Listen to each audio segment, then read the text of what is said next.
বিমান বাংলাদেশ এয়ারলাইন্সের ব্যবস্থাপনা পরিচালক সহ বিভিন্ন মন্ত্রণালয় থেকে ডেপুটেশনে আসা কর্মকর্তাদের পদত্যাগের দাবি উঠেছে।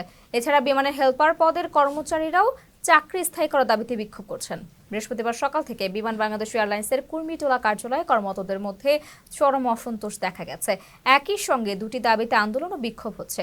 বিমান বাংলাদেশ সূত্র জানায়, বিমানের এমডি সহ মিনিস্ট্রিয়াল সব কর্মকর্তাকে বিমান থেকে বের হতে বলা হয়েছে। এছাড়া বিমানের 2 কর্মকর্তার রুমে তালা দিয়ে দেওয়া হয়েছে।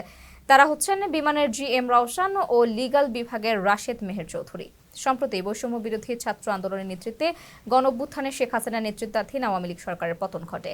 এক পর্যায়ে ক্ষমতা ছেড়ে দেশ ত্যাগ করেন শেখ হাসিনা। এরপরই বদলে যেতে শুরু করে দেশের সার্বিক চিত্র। এরই অংশ হিসেবে বিমানের কর্মকর্তাদের পদত্যাগের দাবিও জোরালো হলো। কারো কাছে স্বপ্ন পূরণ, কারো আনন্দের উপলক্ষ, আবার কারো জীবন পাল্টে দেওয়ার মুহূর্ত, কখনো জীবন বাঁচাতে সর্বোচ্চ গতিতে উড়ে চলা, কারো আবেগের শেষ মুহূর্ত, আপনজনের শেষ বিদায়ে শামিল হওয়া। এমন সব ইচ্ছে পূরণে সর্বনিম্ন ভাড়ায় দ্রুতগতির বাহন প্রবাসীর হেলিকপ্টার। আপনার প্রয়োজনে যোগাযোগ করুন আমাদের হটলাইনে।